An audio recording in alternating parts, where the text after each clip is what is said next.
Okay, I'm going to be straight up with everyone.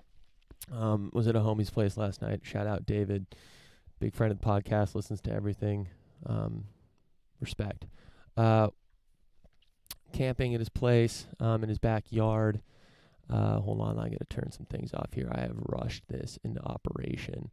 Camping in his backyard, COVID, we're trying to be smart, try out the new camping gear. And there's a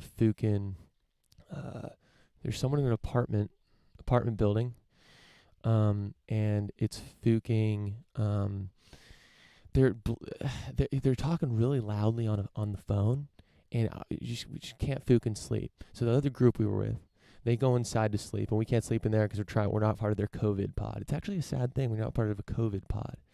They got their COVID pod. They can hug and touch and do all these things, but then you're part of your COVID pod. It's like, we were playing a game, and we won. He went up to high five me. I said, bruv, we can't high five. You know the rules.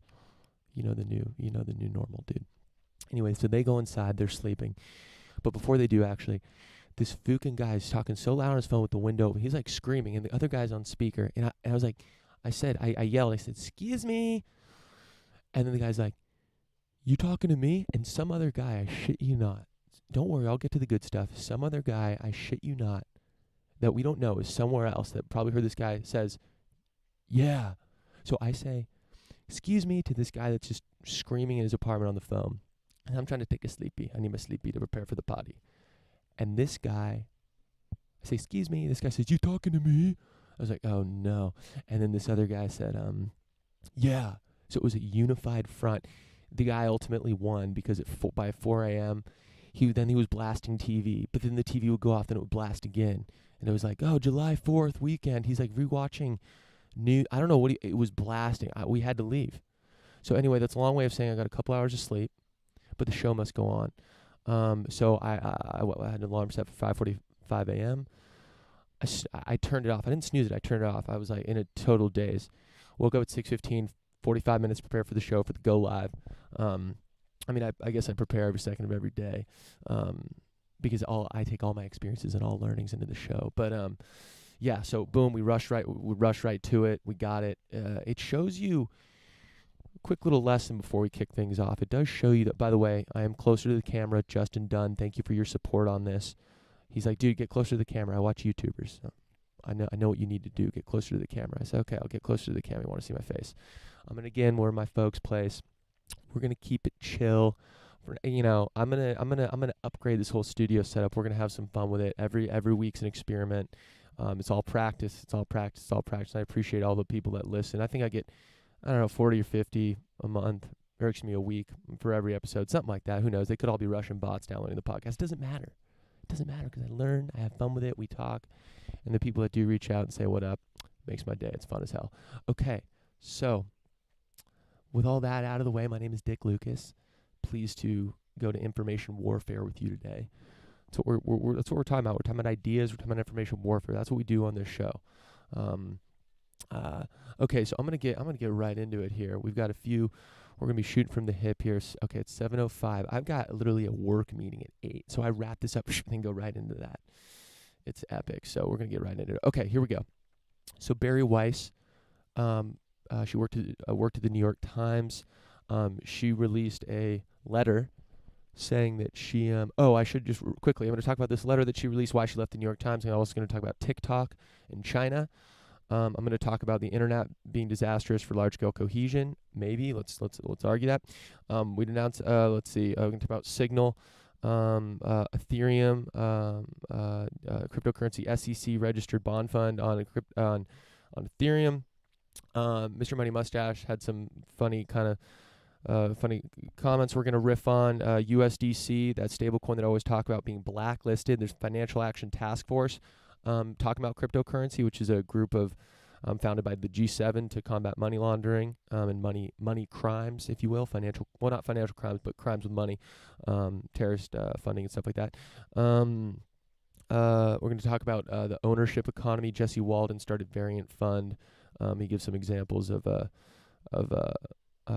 some ownership economy stuff that we've talked about. I'm huge on cryptocurrency because I think it's going to open the door for new business models, new ownership models. It's going to be more transparent. It's going to be better. It's going to be faster. It's going to be um, uh, censorship resistant. I think power is going to flow back to the people potentially. People talk about regulations. Oh, we need to, regulations, or we need to trust companies to have certain policies. No.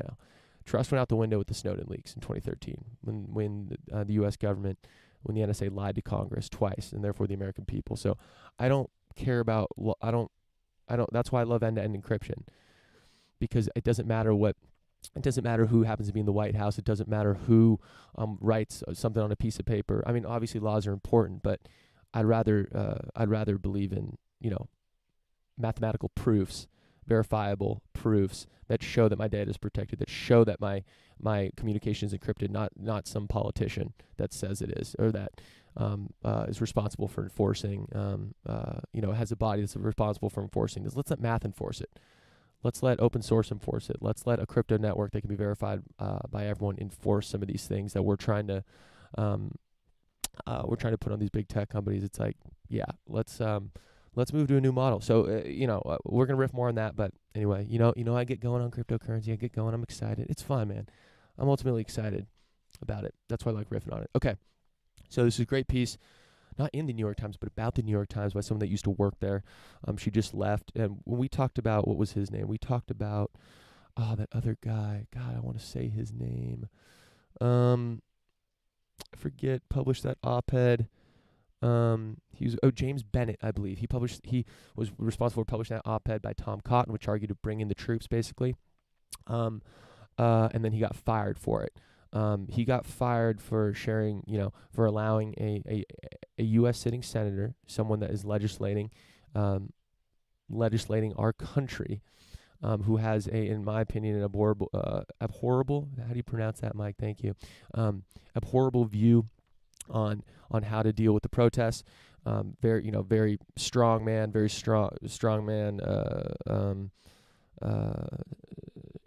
type opinion towards it.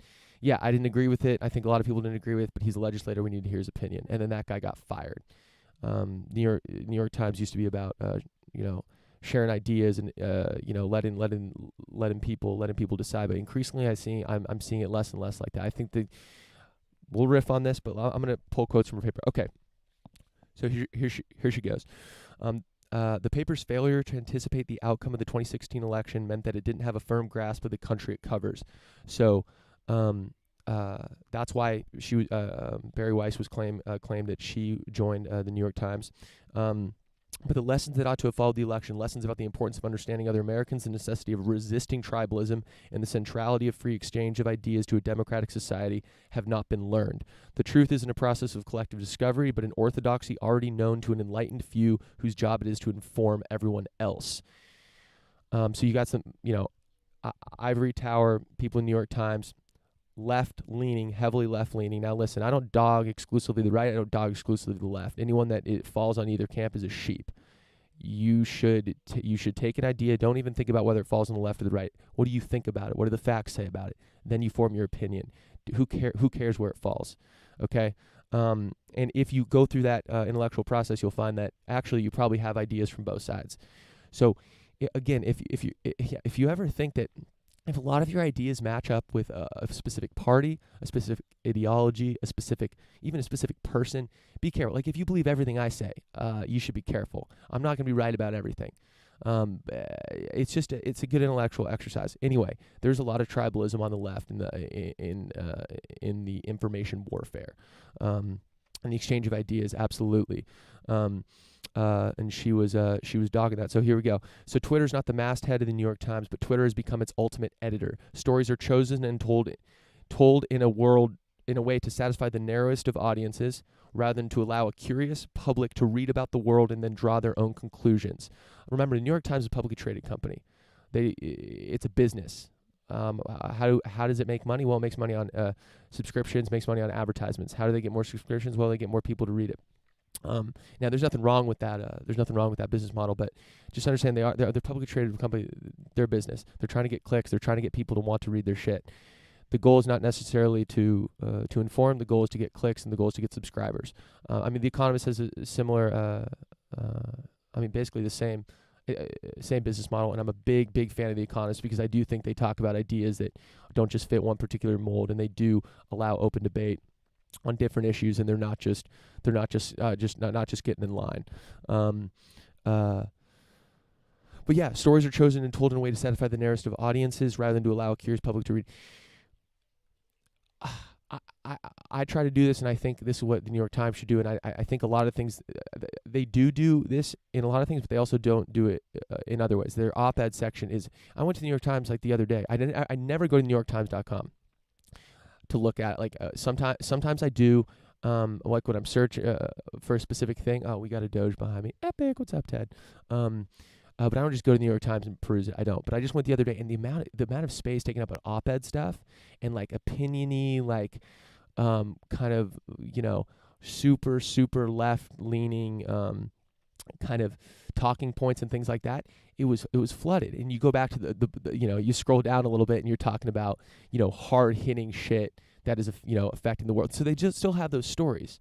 They still have those stories, and she talks about they have some of the best journalists in the world still, and they absolutely do. And again, anytime you're dogging something completely, whether it's the left, the right, or even the New York Times, you can't dog something completely. There's parts to everyone. There's different parts that make up a whole, right? So, and that's why when people dog people, even, I'm just like, okay, there's good and bad in everyone. Okay, so don't just nuke an entire person, or especially in idea warfare, which is all civilization is. It's ideas fight each other and win out. The pen is mightier than the sword. That's how it works. But you'll find that if someone, a lot of times people will bring up or someone's reputation will often, or something previously they said that might not be, that maybe was a mistake or they apologize for. The ideas they share are not ideas people share are not observed in a vacuum, right? A lot of times they're not separated from the person saying them, which is a problem. The ideas need to stand on their own. We need to talk about the ideas. We need to get away from the person as much as possible. Okay, so she says this: they have called me a Nazi and a racist. I've learned to brush off comments about how I'm writing about the Jews again. Several colleagues perceived to be friendly with me were badgered by coworkers. Some coworkers insist I need to be rooted out if the company is to be a truly inclusive one. Still, other New York Times employees publicly smear me as a liar and a bigot on Twitter with no fear that harassing me will be met with appropriate action. They never are. This is interesting. Her experience, you talk about safe spaces, and you talk about, not want to be harassed at work, and a lot of people on the left talk about these things, and they're noble things. That's good. Well, not a safe space, but it's good to not be harassed. It's good to be able to, share opinions without getting death threats, shit like that, of course. But then here's a person who is sharing opinions that don't fit the left-leaning mold, and those tactics that many on the left speak out against, say, no, anti-harassment, inclusivity. Boom. Well, as soon as someone doesn't share the same ideas as you, then you nuke them. And that is one of my biggest issues with the left. And again, I dog the right as well. Okay, this is just a left. She is more centrist, right-leaning, so I'm gonna be dogging the left right now. So, trigger warning: be prepared. It's okay to hear ideas that you don't necessarily agree with. This is my problem with the left in general: is they have these ideals, but then they selectively choose them. Inclusivity is one. Well, what about inclusivity of conservative ideals or conservative thinkers, conservative ideas? No, nuke them.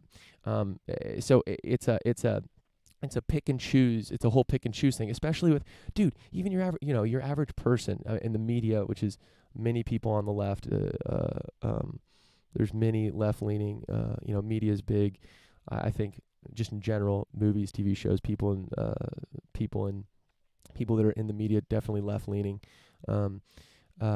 But just, people generally dogging the people protesting the lockdowns, call them idiots, whatever, bricks, etc. And then people go protest George Floyd's death, and no one says anything. They say, okay, that's good, you should protest. Well, yeah, I believe they should be able to protest George Floyd, but I also believe those people that protest the lockdown should be able to protest. It's fundamental American right. It's called the First Amendment. Look it up. There's no selective choosing here. That's the whole point. The whole point is that other people, even if you disagree with them, you should be able to let them speak. Let them share. That's how ideas went out the best. the only reason we've gotten here as a species, as a society, is because we've let ideas, the best ideas have won out, and now we're here.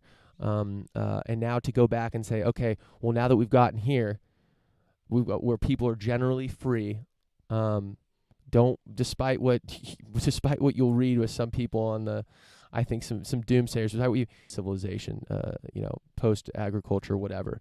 Maybe a caveman was freer back in the day because he had his cave, and that was that. But anyway, okay, here we go. So part of me wishes I could say that my experience was unique, but the truth is that intellectual curiosity, let alone risk-taking, is now a liability at the times.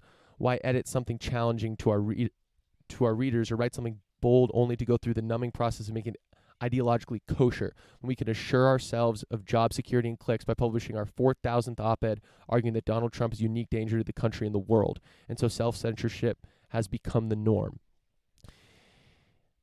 Yeah, that stands on its own. And if every now and then she succeeds in getting a piece published that does not explicitly promote progressive okay, yeah.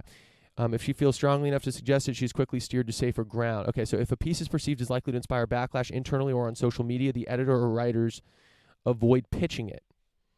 Okay, the whole point of knowledge seeking and reading and learning is that you're going to come into contact with an idea that you do not like. That is the whole point. So for the New York Times to try to coddle their viewership and try not to anger them is pathetic, and they're not doing their job. They're not doing their job as a newspaper. Listen, I don't think the end goal should be to bait people or like piss your readers off. I don't try to do that here. No gradient. Okay, I try to have open, honest debate. I'm giving good faith arguments. I'm trying to learn here. But I am going to say things that I think are maybe going to, maybe piss people off, or maybe they're going to come into contact with that. If you're not coming into contact with some ideas every day that you don't like or don't agree with, your mind is being coddled and you're a sheep. You should try to learn. You should try to surround yourself with more viewpoints than that. So if you're only reading the New York Times, for example, you're not doing it right. You should really, I think Twitter's a good way for this, although it's pretty extreme on the left and the right. I'm trying to find more moderates on there. You really can't. It's unfortunate. I consider myself generally moderate in terms of, just compared to, I follow people on the left and right. They're all idiots. The extreme ones, right? Because I generally am of the opinion that we got a pretty good thing going in the United States and Western democracies in general. I think we've kind of, liberalism is an ongoing process. We're constantly learning, we're constantly improving. But generally, I think we know a few things. We know that freedom of speech is a good thing. We know that property rights are a good thing. We know that allowing people to start their own businesses is a good thing. These are things that they're settled in my mind. They're settled. And I think a lot of people act like we need to throw everything out. And it's like, okay, well, hold on. Look at all this amazing. Look at all these amazing discoveries we've made. Look at all these beautiful businesses. Look how many people are able to have a family. Work their fucking 9 to 5, feel secure. Like, this is an amazing, amazing thing. And fucking, I'll tell you this: after not getting that good sleep, that backyard with the TV, and I come back here. I came back home to my folks' place like a child, like a coddled mind. And it was beautiful to be able to go to sleep, and then for like an hour, but to have no noise. That is a beautiful. If you can go to sleep and not have noise and feel secure in your bed, that is an amazing thing. So let's appreciate that. Okay, so here we go. She continues, but there's still.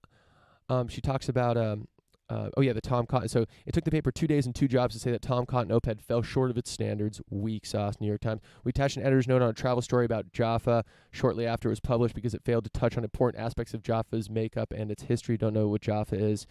But there is still none appended to Cheryl Strayed's fawning interview with the writer Alice Walker, a proud anti-Semite who believes in lizard Illuminati. So, I don't know that's specific, the Cheryl Strayed thing. But it sounds like they're picking and choosing. If it's they're picking and choosing what they where they're putting the editor's notes on. So I guess they're valuing in Barry Weiss's mind being an anti-Semite is not something that the New York Times thinks it's deems worthy to put up as a disclaimer. And Lizard Illuminati, I don't know what that is. I'll be honest. Okay, this is a galaxy in which, to choose just a few recent examples, the Soviet space, the worst caste systems in the human history includes the United States alongside Nazi Germany. Okay, this is where I think many people on the left need to relax and think. I think a lot of people generally say, I mean, even our Fukin president said this. I think it was, China does bad stuff. Oh, the U.S. does bad stuff. Blah blah blah. Like, people are afraid. It's to say that the United States is a good country and that it does does great things is almost like a conservative viewpoint at this point. Even though the United States is absolutely a force for freedom, it's absolutely a great country. And it's not even close to Nazi Germany. It's not even close to the People's Republic of China. That is an oppressive regime. We have problems in the United States. We need to do better, and we are doing better, and we will continue to do better. And I don't excuse the things that are wrong with this country, but for people to just casually just out of hand say, oh, the United States, evil empire. Okay, well, check your history. Okay, the United States is responsible for getting a global alliance of Western, not just Western democracies started that way, but democracies everywhere. Post-World War II, we helped a lot of Europe rebuild. We kind of did a global order of trade, information sharing, etc., that made everyone super, super rich and every country super prosperous. We have a lot of allies for good reason, and Trump has kind of pushed on that thing. But on an absolute basis, the United States is a force for good. And I say this honestly. Okay, fine. You don't like the United States, fine. But who else? Who else? I'm not moving out of this country, no matter what, because I think this is the best. Well, I shouldn't say no matter what, but I will say, I think we have the United States is the best lever. It's the smart people that are here, how powerful we are as a country, how economically vibrant we are, the companies we create here, because we have all those things going for us. Other countries trust us. We have the tools to fight things like ideologies coming out of China, communism in China. We got to stop all this infighting and say, and people spend so much time. They care about they actually care about treating people respectfully and allowing people to do their thing. They spend more time dogging China. Granted, you're U.S. citizens, so you're going to dog the U.S. I get that, and I dog the U.S. constantly. You talk about the Snowden leaks all the time. But I'm not for 1 second thinking that China and the U.S. are on the same playing field. And I want to invest in my country. I want to invest in the United States because I think we need the world is counting on us. We can't be asleep at the wheel here. Okay, but yeah, the Soviet space program is lauded for its diversity. Like this is listen. It's good. I'm not gonna dog diversity. That's all I'm gonna say here. What I'm gonna say though is sometimes you lose the forest through the trees. And I didn't read this article. I don't know what she's referencing. I'm taking it at face value that I'm sure it sounds like something the New York Times would do. Like, oh, the U.S. Russia has more. I don't know what the diversity. Maybe it's diversity of sex, males and females. I don't know if it's of race. I highly doubt that. But anyway, so you talk about the diversity of the Soviet space program. Yeah, and the U.S. needs it. Okay, Soviet Union. The Fukin. Yeah, let's not miss the forest through the trees there. Okay. Here's some rules she goes over. Rule 1, speak your mind at your own peril. Rule 2, never risk commissioning a story that goes against the narrative. Rule 3, never believe an editor or publisher who urges you to go against the grain. Eventually, the publisher will cave to the mob. The editor will get fired or reassigned, and you'll be hung out to dry.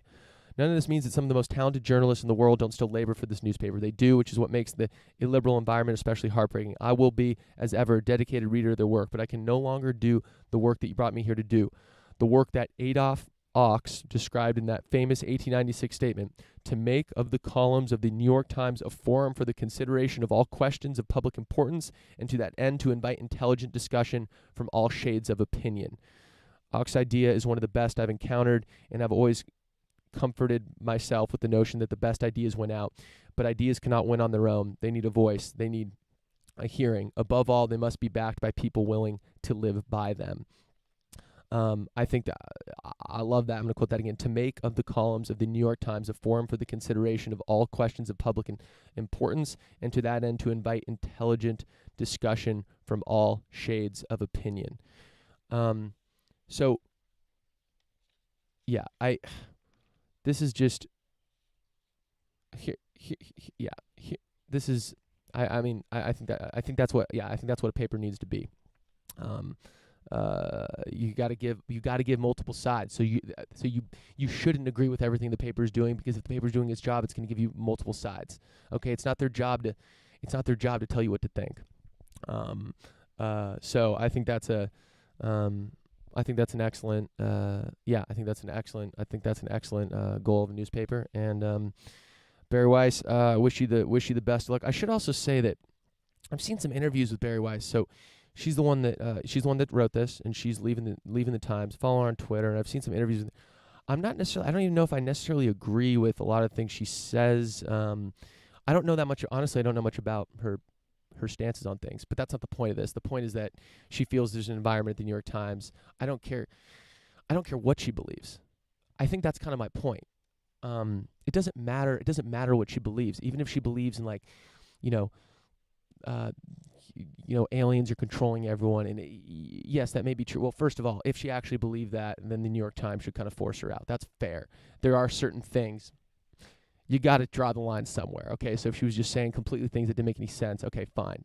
They can't work in a newspaper. That it needs to be at least you need to attempt at the truth, right? You need to have good faith arguments. But she's no one like that. But I don't really know her opinions. I've seen some interviews with her. I don't know. I wasn't too impressed by it, but that was like a very short clip of an interview. Who knows? Maybe she's great. I have no idea. But all I'm saying is she had opinions on what's going on in the New York Times, and it doesn't sound like it's a good thing. And when it's the newspaper of the United States, probably the top one in viewership, I believe so. I'm not sure. I want to know what's going on there, and I hope the New York Times starts changing their course, because there needs to be open debate on left-leaning and right-leaning. We need to talk about both sides. Okay, and I'm not talking about false equivalency. I'm not talking about this. Climate change doesn't exist. We need to start talking about that. No. Okay, I mean, sure, if there's some evidence that would maybe say, oh, actually, anthropogenic climate change is not a thing. Sure, if there's credible evidence, yeah, let's talk about that. I'm not saying give equal footing to everything. What I am saying, though, is that the footing has been shifted way too, and that's what she's saying. It's been shifted way too far in one direction. And this isn't just the New York Times, dude. This is everything. I saw Harvard. I saw a poll that said Harvard fucking like 98% of their faculty is liberal, and they talk about having a diverse faculty. We want diversity. Okay, well, I don't know what diversity means, but in terms of that, but I'm pretty sure it doesn't mean 98% liberal. And I think this was a legit source. You can fact check me on that if you want to look that up. I'm almost certain this was a legit source. I saw it scrolling through it. It looked legit, and it doesn't. I mean, academia is going to be liberal. And yeah, diversity. It is important to have men, women, multiple different colored people. That's a good. I mean, that's a good thing. So I don't know if they're talking about that diversity. That's a good thing. But the other part of diversity is actually diversity of opinion, diversity of ideas, diversity of thought, which I think is actually more important. Because ultimately that's what you're talking about. Ideas, you're talking about thoughts. In an academic institution, that's the only thing that matters. That's what it's all about. Dude, interesting things going on, and interesting things going on right now. And I don't know if it's my own little bubble that I'm reading like this, and people are telling me the sky's falling and that open debate in the United States is dead, and things like that. I think I'm pretty open in terms of, I'm pretty what's the word? Optimistic, because it's funny, because when I talk to people, like a lot of these things, dude, the New York Times put it this way. The New York Times also published something called and maybe I don't know anything about this. I saw the headline. I didn't read it. Queer food. Like, I guess food for queer people. I honestly don't understand that. Maybe if I read it, I would be like, okay, I'm honestly shooting from the hip here. Um, but it's like, generally, I think your average person wouldn't think that a certain sexual orientation, a certain, would have food that they find. I don't know. Maybe they do. I didn't read the article. My point is, you read some of the op-ed stuff in the New York Times. You're like, this isn't what your average person is thinking about or giving a shit about. Like, this is like a detached from reality world. So some of the op-eds in there, you're just like, okay. So my point is, I don't think, in this information warfare campaign that is civilization, I'm not like, oh no, the sky's falling and, ideas are, you can't, free speech is dead and all this stuff. No. I don't think that.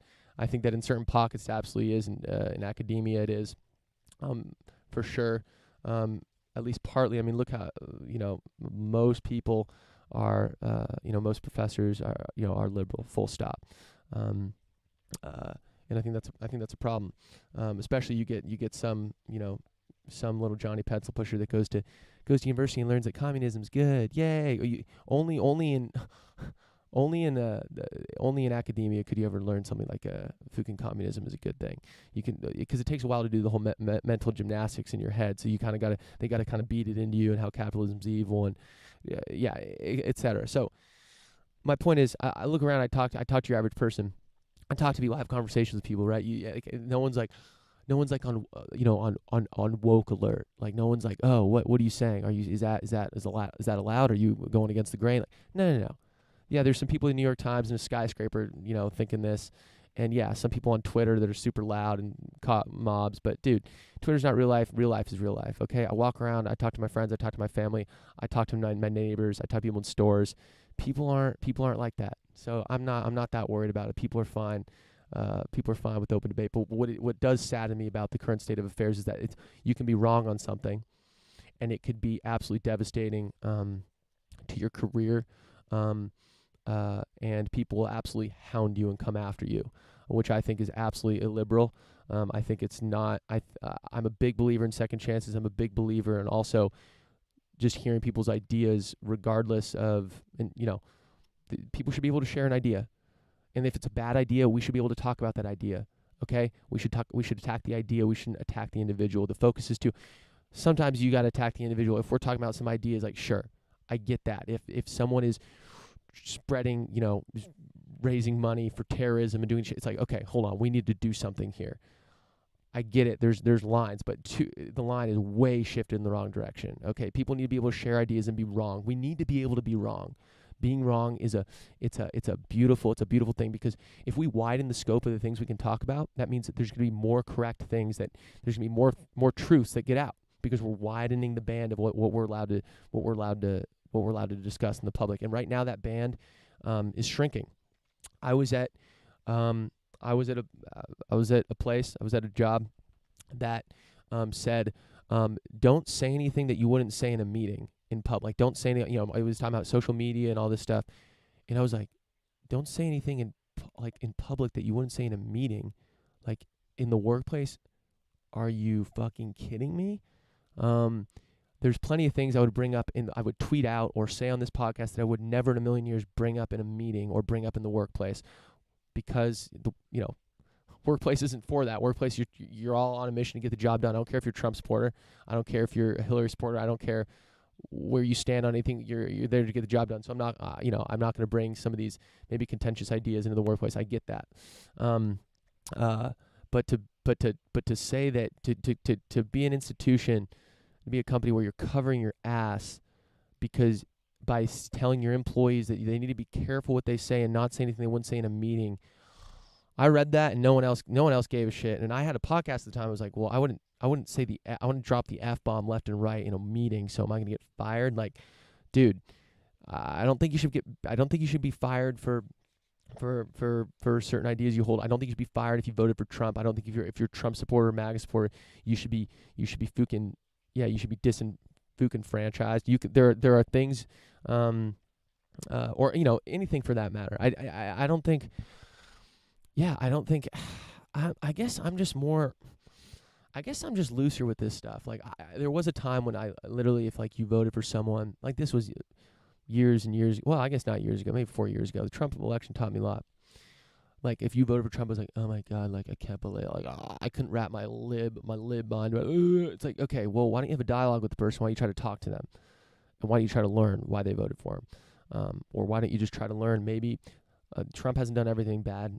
I'm not going to defend the guy. I think I think he spits on American values. I think he's a total danger to the beautiful thing we've created here. Absolutely, but it doesn't mean that everything he's done is bad. And that doesn't mean you can't have a conversation about the things he's doing without just saying, "Oh, Trump did it. It's bad." Well, actually, you got to think about the country as a whole. So I wanted Trump to be successful, and I don't think he has been. But we need to be able to talk about the things that he is. Talk about the policies that he's putting into play, and not just do it through the lens of, okay, Trump's evil, everything he does is evil. Well, let's talk about the policies, because these policies are actually going to affect people. So anyway, we'll see what the deal is. We're going to keep doing things on this podcast. You know what's funny, to be honest with you? There are things on this podcast that I believe that I wouldn't say yet, or I would need to be extremely careful. And I guess that's true of everyone. Like, I'm not going to share every single opinion. I think we all have opinions. We all have things in our mind that if people knew we believed it, or even knew that we thought it, if they knew that thought passed our brain, and we're all human, dude. We all think super messed up stuff. I know you do. And I know you have ideas that you wouldn't share with anyone, or ideas that you wouldn't share in public, at least, or with your closest friends, or with a group of friends in a group text. I know you do. We all have them. If you don't, you're a sheep. But yeah, so there's things I wouldn't share here, but there's things that, there's things that I don't even think are very dangerous that I wouldn't necessarily share here. And I honestly need to kind of do, I kind of need to, sometimes I grapple with things, and again, I'm having good faith arguments here. And if this podcast becomes anything, if I become anything of note, someone's going to come find something that's going to nuke me.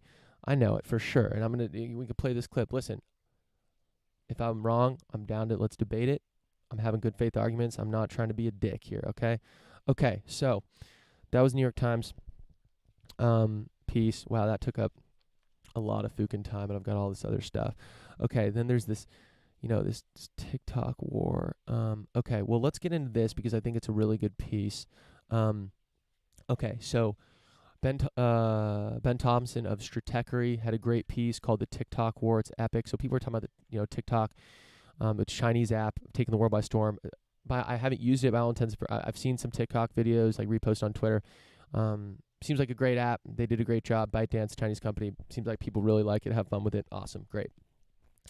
There's worries that they're beholden the Chinese Communist Party, which has that national intelligence law, which says that they got to turn over all data all the time to the Chinese government. Full stop. You just assume that everything you do on TikTok, the Chinese government's looking at. Full stop.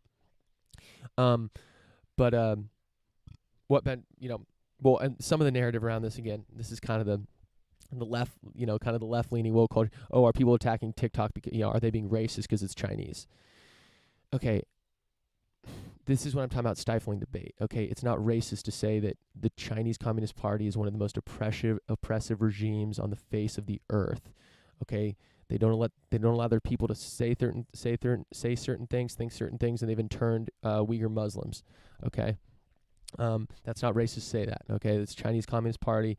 And again, this is most people. I don't think most people would say that racist, but anyway, there's a Washington Post piece that was, or not Washington Post, or someone. I think it was. I forget.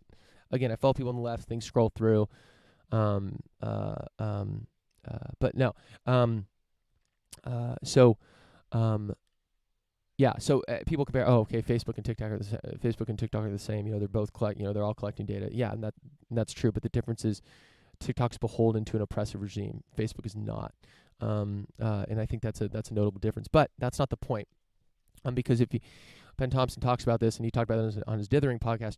Apps that run on your phone, they're in a sandbox, and he describes it. It's actually not. It's not a sandbox. Better way to think it's a vault. So the apps can't then just do other shit. It's not like a regular computer that I got here that they can access your whole file system, which Mac OS is starting to lock that down. They can do a lot more. They can do a lot more things. No. On a phone, an app that's running on your device can only access the data it's created. It can't just go grab other data unless you explicitly give it permission. It can't grab your location unless you explicitly give it permission. But assume it can collect. There are other things it can collect. It can kind of collect things about your device and try to piece together a profile on you and shit like that. Sure, that's totally, that's a worth it thing to think about. But the point is, this isn't on an app basis. This isn't different than what some of the stuff Facebook's collecting. I'm sure the difference is backed by the Chinese Communist Party, which is an oppressive regime. Full stop. And he talks about here, and he's got some great pieces in here. The real fear is not that TikTok is stealing your data or doing something like that. It's TikTok's algorithm. He talks about that's the real issue. So he talked about how Black Lives Matter and George Floyd, the service censored Black Lives Matter and George Floyd, blocked a teenager discussing China's genocide in Xinjiang, and blocked a video of a tank man. So it's and again, Facebook has this power over their algorithms, but they're not beholden to an oppressive regime that's going to force the algorithms to do certain things and block Black Lives Matter's posts, for example. And he goes in to talk about that there is a war. It's not a technology war, okay? That which as Ben Thompson said, China struck first in that. We're talking about blocking TikTok, maybe. Oh, that would be wow. That's racist. We're blocking. China's been blocking Western companies stealing their intellectual property, ripping their apps off wholesale, not allowing them to compete in the Chinese market. Full stop. China started this 10 years ago. China's been doing this for over a decade. Okay. So they started this, but the real Cold War is not in tech, and what Ben Thompson said, it's actually in liberalism versus Marxism. The Chinese Communist Party says there's some leaked stuff from Xi Jinping that says,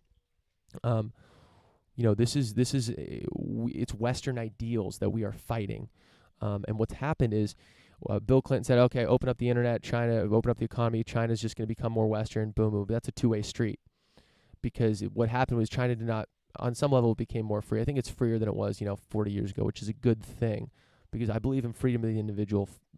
That's one of my core beliefs. I believe that individuals, let's make them as free as they can be within reason, to allow, total freedom is, we need to have laws. Okay, there's a balance, but it's a two-way street. So China opens up, consumes some Western stuff like the NBA, but then China's also going to pressure the NBA to not to allow. This just came out on Hong Kong jerseys, NBA jerseys that you can customize. You can't put Hong Kong, free Hong Kong on it, for example. That is China pushing its ideals on the West, and so it's a two-way street. And China, in order to maintain power, in order for Xi Jinping, who is a dictator and a thug. Let me repeat, Xi Jinping is a dictator and thug. In order to maintain their power, they must fight liberalism, which is, power of the individual, freedom of thought. So that is what, and they've gone actually on the offensive. And that's why he worries about the algorithm, TikTok's algorithm, because could they tweak their algorithm to stifle debate on certain things, to maybe stifle debate on, prevent people from critically talking about China, for example. So it's an absolutely fascinating piece. It's called The TikTok War. Ben Thompson, he took a stand. Let's see, how does he end? I don't have page numbers on this. I think I just nuked this whole thing. Here we go. Let's read it here. Here we go. Hold on here. Okay, we've got about 7 minutes or something, but he says this: perhaps the most powerful argument against taking any sort of action is that we aren't China, and isn't blocking TikTok something that China would do. Well, yes, we know that it is what they would do, because the Chinese government has blocked U.S. social networks for years. Wars, though, are fought not because we lust for battle, but because we pray for peace. China's on the offensive against liberalism, not only within its borders, but within ours. It is in liberalism's interest to cut off a vector that has taken root precisely because it's so brilliantly engineered to give humans exactly what they want. So and he talks about a couple things that can be done musically, which ByteDance acquired. The Committee on Foreign Investment in the United States or invoking the International Emergency Economic Powers Act, which required declaring a national emergency. I prefer that Congress take the lead. What is notable is that because of the dominance of the iOS App Store and Google Play Store, there's no need for an ISP-level firewall. Apple and Google can not only remove TikTok from the App Store, they could, if were to make already installed apps unusable. I think, and I'm not a historian. I'm not going to, but I was thinking about this on Run the other day. Again, I'm riffing here. I'm laying out for y'all to play it out. I'm not saying to think this. I am saying, though, that, maybe I got some here. I was thinking about, the Berlin Wall came down, Soviet Union, the whole world basically formed a trading, military, economic partnership to defeat the Soviet Union, and they did. The same thing did not happen with China. China put up a firewall. China oppressed its people. China censored. And we did not pressure them. Why? Because they produce a lot of our shit, and they're a big market. They're important to supply chain, cheap labor, and cheap, reliable labor, which is getting more expensive, actually. Peter Zeihan talks about that. But also they're a huge market. They have money. That's why Apple's in there censoring their podcast app. They're censoring a bunch of apps, censoring VPN apps. It's a nightmare. That's why the NBA is kowtowing to them. The thing is, I imagine did we, like, the Berlin Wall fell, but the firewall is stronger than ever, and China's influence is stronger than ever, for sure. They don't have any allies. Let's not forget that they don't have any allies. I'm not worried that they can be the world hegemon anytime soon. Any democracy no democracies trust them, and democracies run the world. Full stop. But it is it's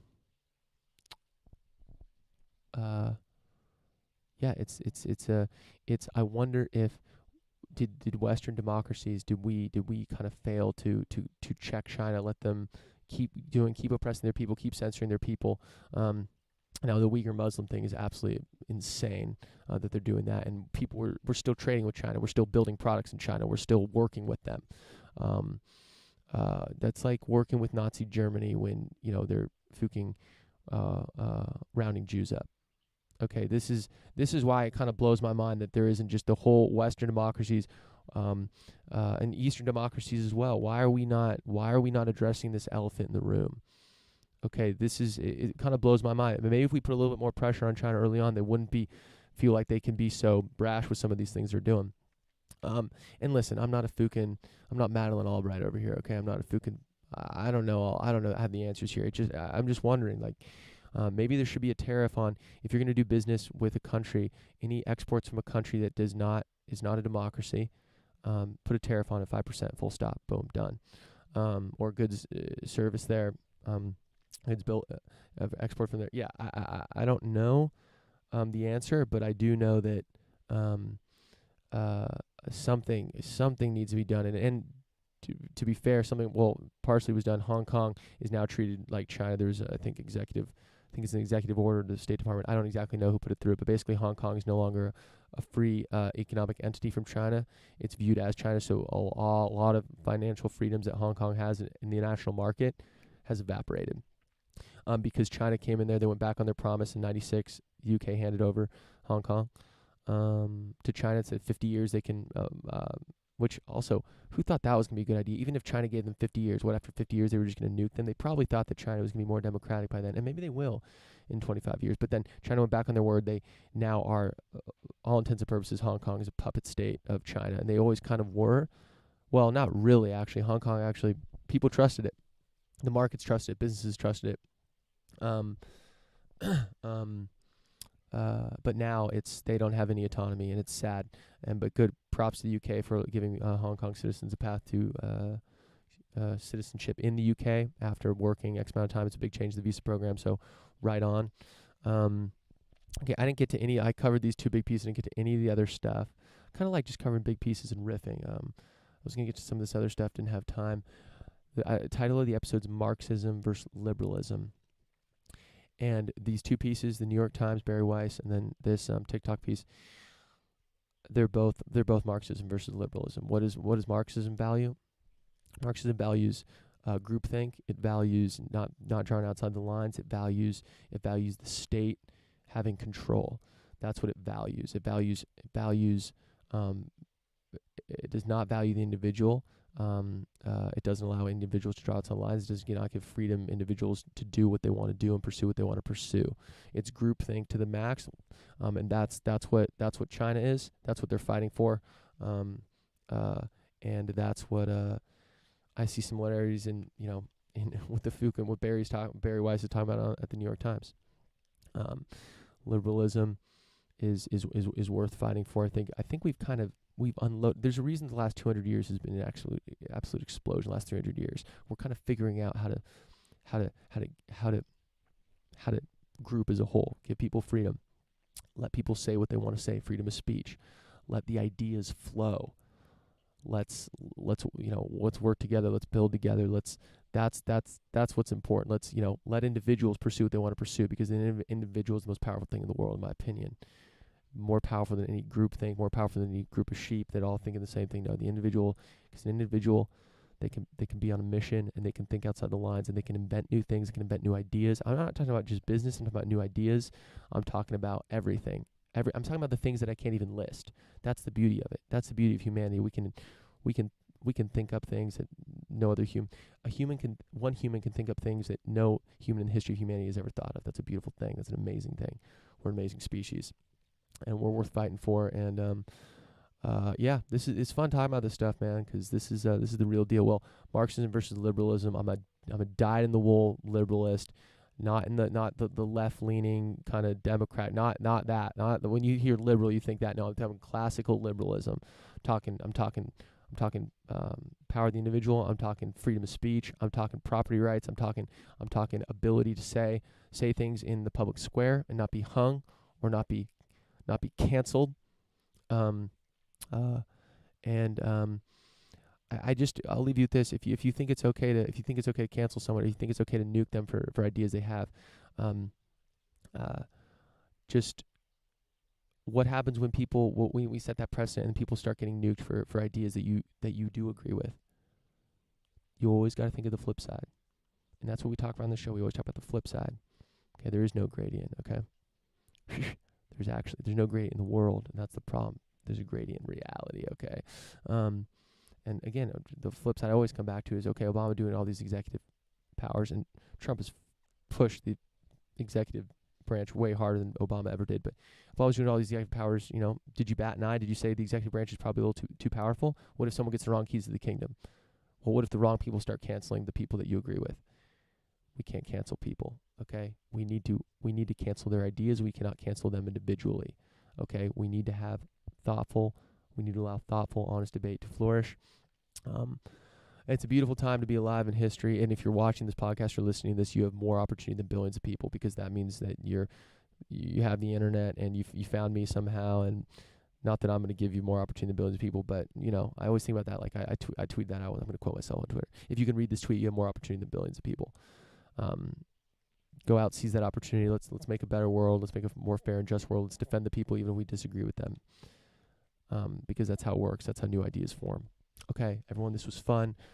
I'm not even that tired. I was tired, but thank you for sticking with me. This was fun. To the guy that was loud, I hope you figure out your sleeping problems. And yeah, anyway, and to the guy that said, yeah, that agreed, I will always remember you, and I will never forget you. That's the same thing. Dick Lucas signing off. This has been fun. I love doing it. I love you, everyone that listens. Peep me out, dick@nogradient.com. Let me know if you listen.